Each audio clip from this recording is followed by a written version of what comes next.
નમસ્તે મિત્રો, હું છું અવિનાશ વઘાસિયા ધોરાજીથી। હવે ધોરાજીમાં બહુ ટાઈમ પહેલાં નગરપાલિકાની ચૂંટણી હતી ત્યારે એવું કહેવામાં આવ્યું હતું કે ધોરાજીના રોડ પેરિસ જેવા બનાવવાના છે।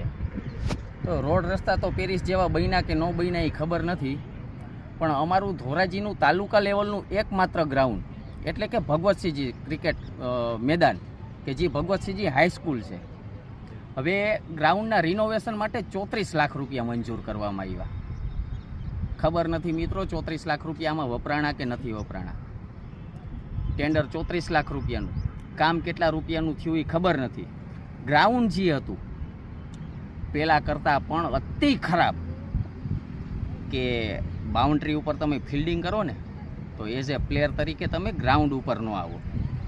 ગ્રાઉન્ડની ફરતી બાજુ ટ્રેક બનાવવામાં આવ્યો છે, તમને ટ્રેક પણ બતાવી, લાલ કલરની માટી નાખીને ટ્રેક બનાવવામાં આવ્યો છે કે જેમાં પોલીસની, આર્મીની અથવા તો વિવિધ ડિફેન્સ સિસ્ટમની તૈયારીઓ કરતા હોય જે બાળકો, વિદ્યાર્થીઓ, અતિશય એમાં ખાડા ખબડા, ઊંઘતી પ્રજા, ભ્રષ્ટ તંત્ર અને કરપ્ટ નેતાઓ કે જે હરામ ખાયાઓ કહેવાય। થોડીક તો શરમ કરો તમે। આ તંત્રને કહેવા માગું છું કે તમે વિદ્યાર્થીઓના અને માણસોના ભવિષ્ય આયરે રમો છો। ટ્રેક ઉપર તમે ખાડા જુઓ, રમતગમત તાલુકા લેવલનું મેદાન છે, તાલુકા લેવલના મેદાનમાં તમે જુઓ આ રીતનું મેદાન ન હોય, નકરા ખાડા ખબડા અને ઢોરા અને પ્લસ કે આમાં પથ્થર અને નાના નાના કાંકરા સિવાય બીજું કાંઈ નથી। ટ્રેક ઉપર થોડાક ટાઈમ પહેલાં ફરિયાદ આવી હતી કે મારી છોકરીને ભરતીની તૈયારી કરે છે પોલીસની, હમણાં જે તે પોલીસની ભરતી ચાલુ છે અને થોડીક વહી ગઈ કે મારી છોકરીનો પગ મચકાઈ ગયો। ચોખ્ખી વસ્તુ હવે આવતી ભરતી આવે ને ત્યાં સુધી દીકરીને બિચારીને રાહ જોવાની રહે।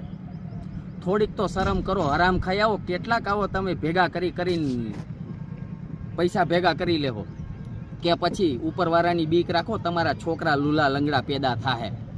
હાવ આવું ન હોય। હું તમને આ ફરતી બાજુ આવો, હું તમને ટ્રેક બતાવું, આવા ટ્રેક હોય। આ અમારું મેદાન, ખાડા ખબડા, આ ક્રિકેટની અમારી પીચ, 5-5, 6-6 ઇંચ ડાઉન પીચ થઈ ગઈ। આ અમારા ગ્રાઉન્ડના ખાડા, નકરા પથ્થર, નથી કોઈ રોલર ફેરવતું કે નથી કાંઈ વસ્તુ। માત્ર 34 લાખ રૂપિયા આવ્યા, એમાંથી 8-10 લાખ રૂપિયાનું કામ થયું, બાકીના પૈસા તો કે ઘર ભેગા। હાવ આ રીતના ન હોય। આ ટ્રેક આવા ટ્રેક હોય, પેરિસમાં આવા ટ્રેક હોય। નરેન્દ્રભાઈ મોદી સોમનાથ આવ્યા ત્યારે એવું